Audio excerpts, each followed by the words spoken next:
So like I constantly go back and forth. I tell myself that I'm fine, that my attention span is fine. And then a few pages into a book or a few minutes into a movie, I realize I'm checking my phone. I realize it and I go, who made the decision to even open this phone? This happens to me all the time. I'm not the only one with this problem, but it seems to be getting worse. And it's starting to really change how art and entertainment are being presented and consumed. My name is Elamin Abdelmahmoud. This show is called Commotion. Rebecca Jennings is here. Siva Vidya Nathan is here. Vas Bednar is right here with me in studio. Hello to all of you. Welcome to the show. Hi. Nice to have you here. I'm excited about this. You've all promised that you're not going to have your phones on you during this entire conversation, so it's nice to have your attention. Okay, I want to start maybe by going around the table and getting a snapshot of everyone's relationship with their phone and with social media. Steve, I'll start with you. How does your phone shape your day-to-day behavior? I mean, it's my alarm clock, and I'm checking what notifications I missed over my sleepy time. Sure. First thing in the morning, I'm texting with a few important people first thing in the morning, reading headlines. It's the gateway, it's the portal to everything outside my walls. So, it's with me all the time, just like everybody. It's, this is the 21st century and we all pretty much take advantage of the proximity most of the time, most of the day. Mm-hmm. That, actually, when you said it's my alarm clock and I check a few headlines, I was like, actually, that sounds kind of healthy. Like, to me, that was like, oh, that sounds like a pretty mild relationship. I'm like, I open it, I go, like, what have I missed on Instagram while I was sleeping? Because the West Coast probably posted a whole bunch of things. Rebecca, you recently wrote about this, the sort of like this state of constant distraction of a vulture in your piece. And you talked about maybe starting a book club with your friends as a means to sort of bring some focus back into your life. But tell me about like what made you realize like, oh, we might have a problem somewhere around here. Like what behaviors do you notice in yourself that makes you go, gotta rein this back? Yeah, it's so interesting because as someone who loves to know like what's going on and what other people are doing, I love my phone. But I think that that led to a sense of like whenever I'm locked in on a really difficult book because we only read like long books that you would otherwise never read by yourself. But whenever I'm like watching a really a really good movie, I find that I have this sense of like guilt that I'm not constantly checking, like, what if something happened, that I missed?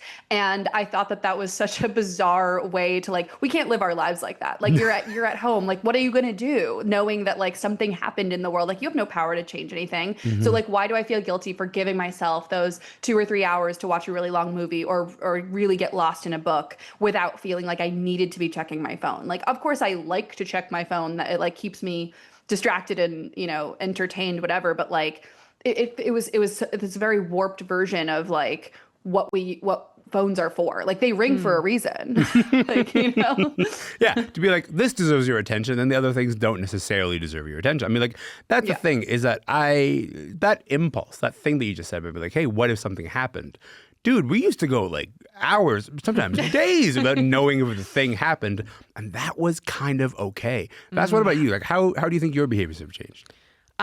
Since I had a concussion years ago, I keep my phone in black and white, and that's really helped me. It's kind of like a whisper for my brain. That sounds cute. lovely. It's cute. It's nice, actually.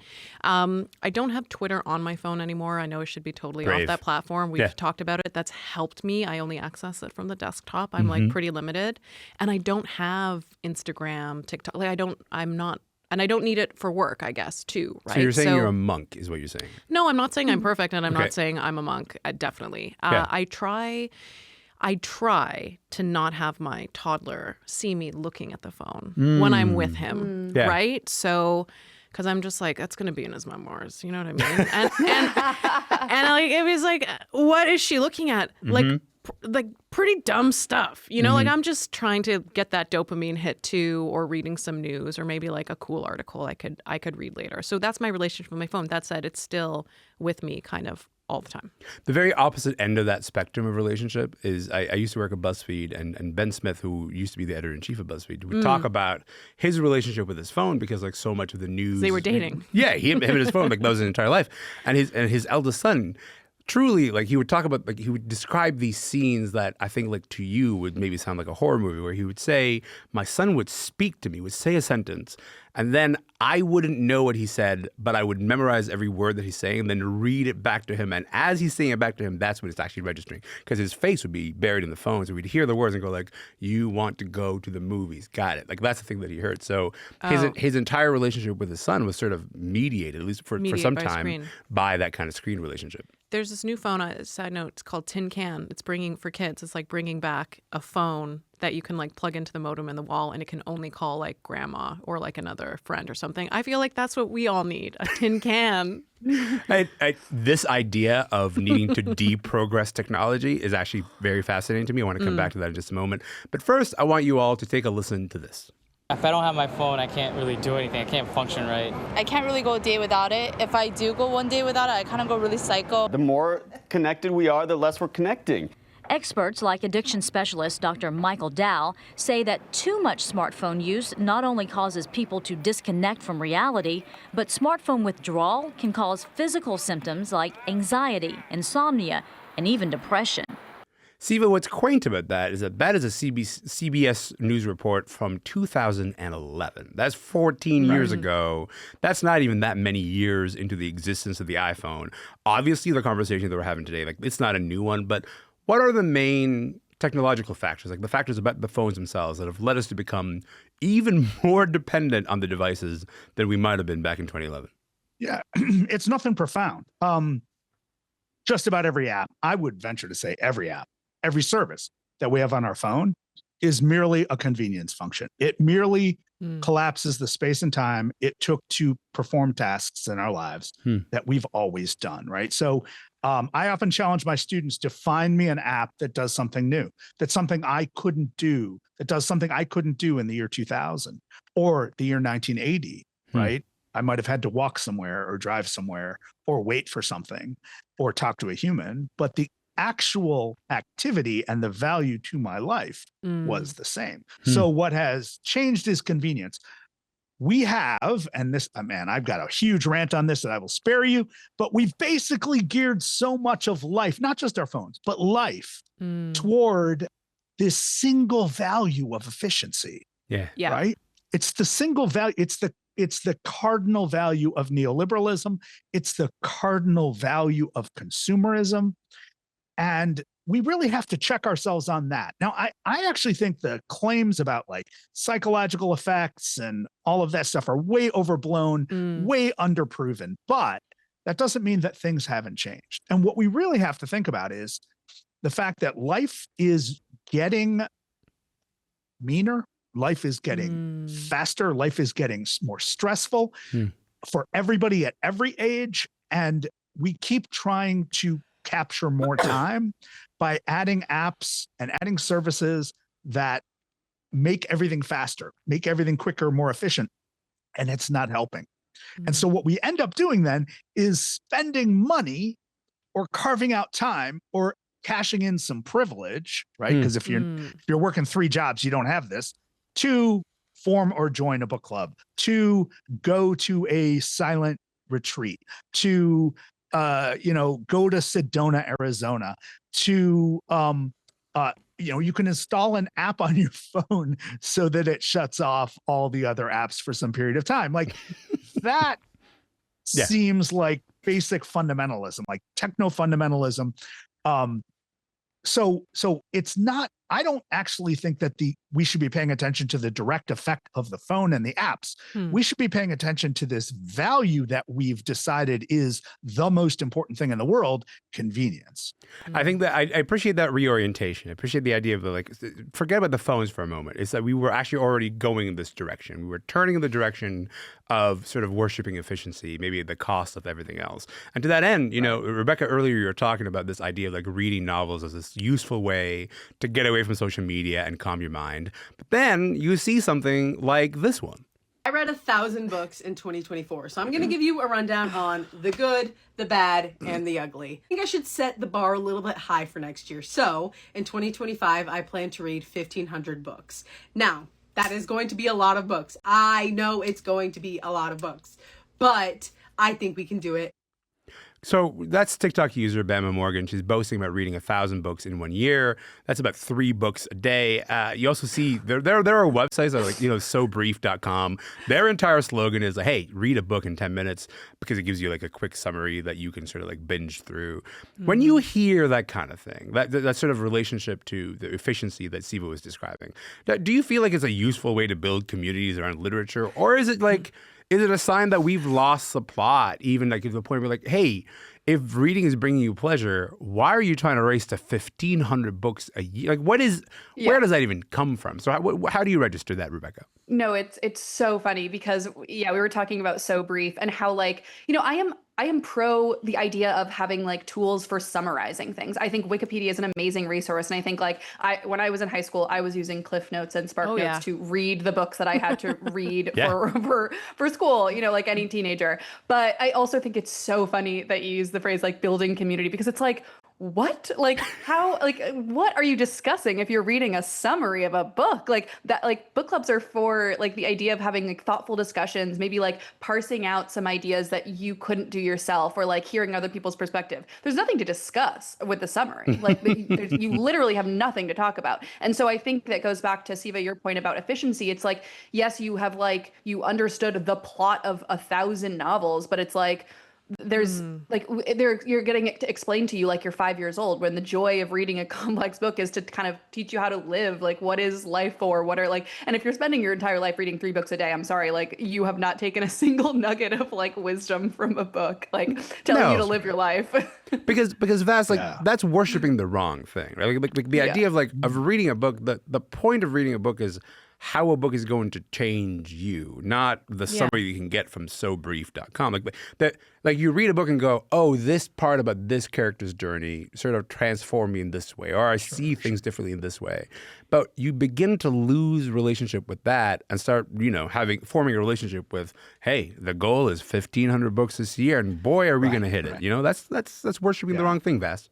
Definitely worshiping the wrong thing. I mean, if we consider they're like comic books or kids' books or something, I feel like there was key info she left out of that. No, those video. look like some pretty big books, but yeah. I mean, to bring it back to that efficiency point and kind of the rush and crush of everyday life, there's certainly some kind of pressure there where people want to kind of compress time, kind of do more, maximize. What I worry about with summaries in particular, and I did allow So Brief to analyze apparently my entire personality based on a short quiz that I did also from my desktop computer, because I hate apps. But when you're appealing to an algorithmic system that is summarizing something for you, we're giving up a lot, right? You're giving up a lot of power and control and also information, right? That curatorial power of an algorithmic system could also be a form of mis or disinformation or editing, what happens in a story. So yeah, the point of reading is to spend time with complex texts, enrich our interior lives. Research shows that people who expose themselves to, diverse fiction actually are better prepared in emergency situations because they've actually put themselves in in theory in a range of different situations. You've gotten out of your head and you spent time in somebody else's head. Yeah. I'm ready for the armies of orcs. I'm ready for the armies of orcs. I've got my system down. I gotta say, I still don't have a plan for the orcs. I'm gonna rely on you for this. But is that a Love Island joke? I don't think it is. I'm just kidding. Okay, but the reason I'm bringing this up to you, Vass, is because you were at university, right? Like your previous role was at a university. You've seen the ways that attention spans have changed just in students. What was that like for you? I taught and then also worked with the teaching team, and we would get feedback in course evaluation surveys or course experience surveys, I think they're called now. Often, too much reading, high volume of reading. And then when we would go back and sort of look at the syllabus, it was not, a book a week or that kind of pace. It was maybe 3 pretty well curated articles. But I feel like what I was hearing from that complaint from young people was this idea that that reading is like, well, what do I need to know? Right. So you're reading and you're scanning and you're like, well, why did I have to read this? What was the one thing? Like, just tell me what I need to know. And it's like, well, again, it's about spending time absorbing, integrating, debating, and it does take time, but also a lot of young people may feel that they don't have it, either from attention spans or because we see more young people working while they're in school, et cetera, et cetera. Siva, let me put this to you because you're also a professor, you teach. How has that changed as you've been teaching? I think attention spans are super healthy, super big and super grand as much as they've ever been. There are two things that are different. One is, again, life is harder. So, students often have signed up for more courses than they used to, right? Because they're trying to get through school faster or they're trying to double major.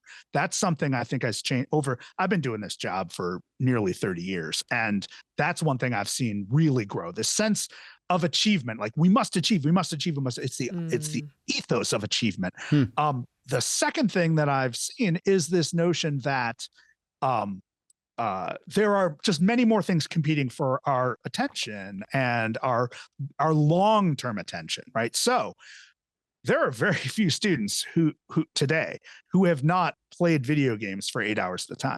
There are very few students who have not binge watched 3 seasons of Dairy Girls, right? I mean, this is not an environment in which people fail to sit still and immerse themselves in things. They're just different things. Now, does that mean that they are going to read, a scholarly book that some boring professor like me wrote? Not unless they're assigned it, right? Right. But they might skim it, right? But that's a choice based on the fact that there are just so many other, I have to say, more interesting things pulling at our attention. I'm the parent of a 19-year-old, and this has been a lifelong discussion for her and us. And the thing that I had to explain to her mother multiple times when her mother would say, "Why isn't she reading novels like you and I did in 5th grade?" Even though, by the way, she was, because once she hit Harry Potter, it's like, immersion.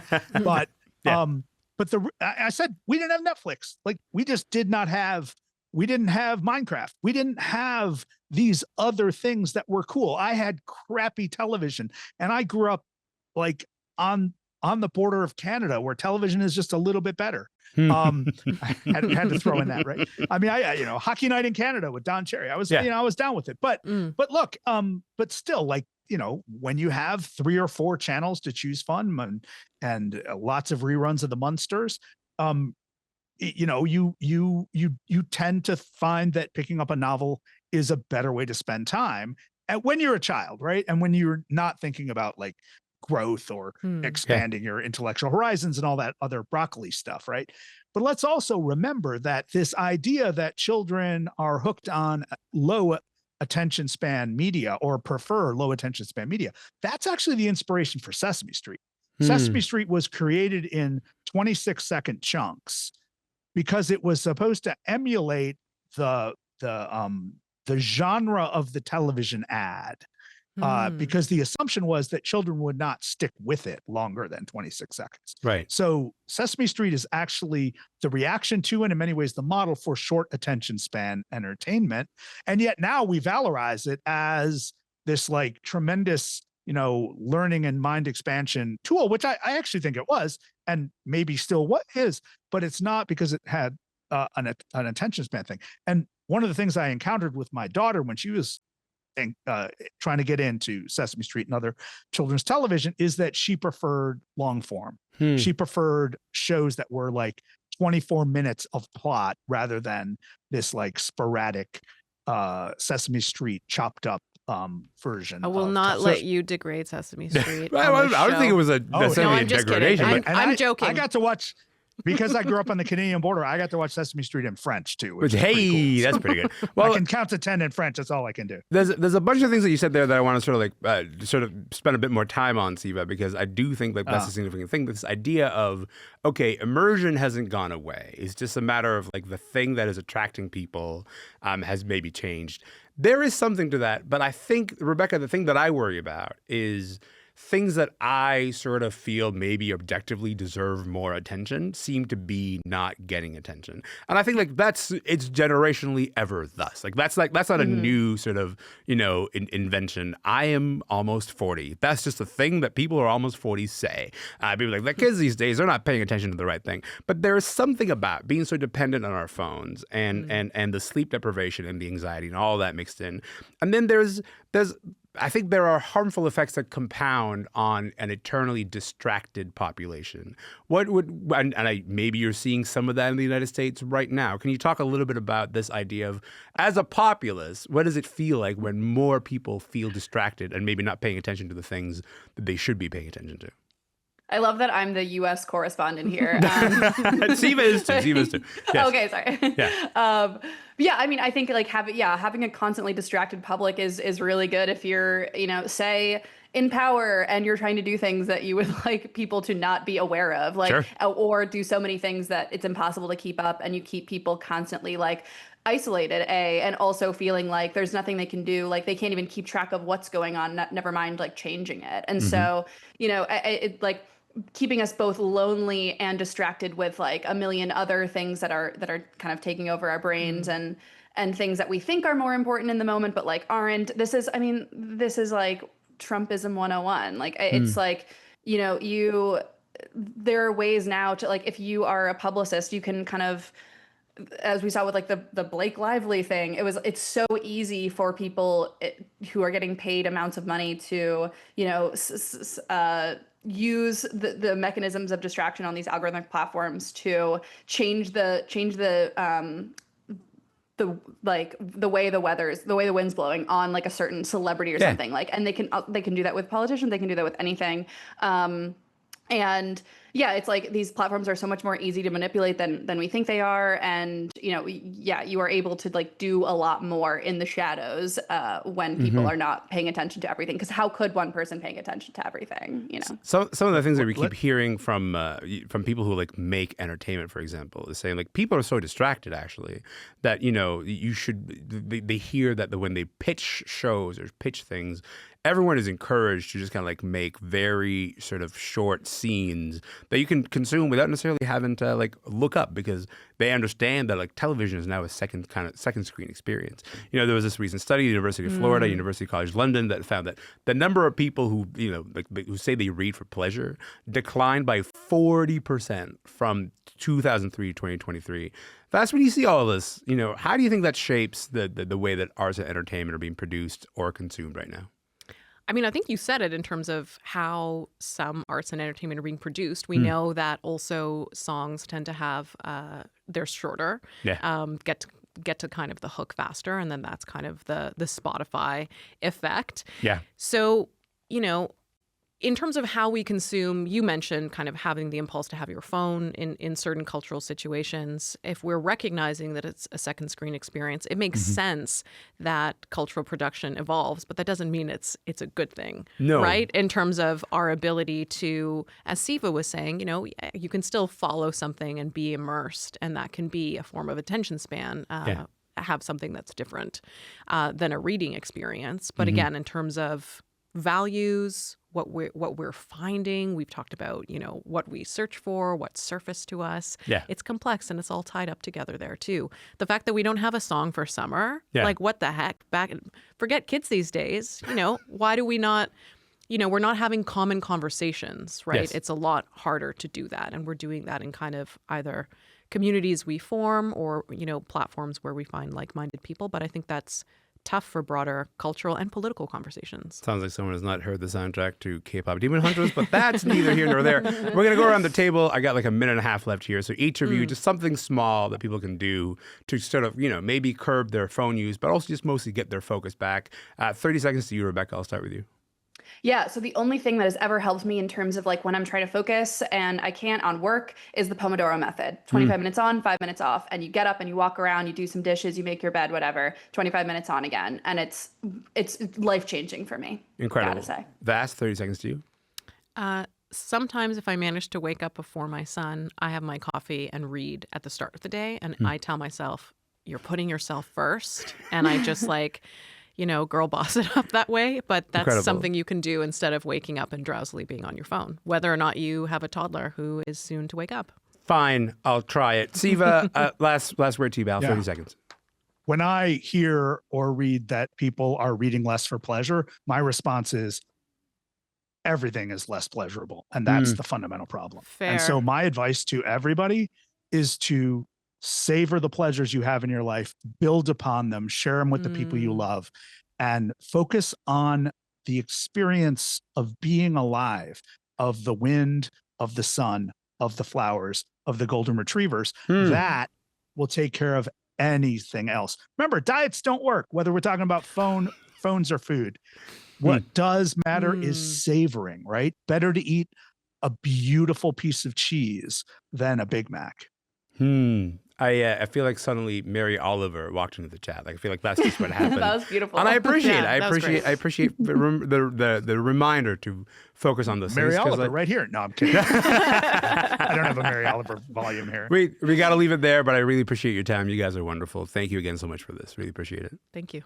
Thank you. Thank you. Thank you so much. Yes, of course. Rebecca Jennings is a featured writer for New York Magazine. She was in New York. Siva Vaidyanathan is a media studies professor at the University of Virginia. He was in Charlottesville. And Vas Bednar is a managing director of the Canadian Shield Institute for Public Policy and co-author of The Big Fix. She was right here in our Toronto studio. My name is Elamin Abdelmahmoud. This show is called Commotion. Thanks for paying attention to this and spending time with it. Hey, have a great rest of your day.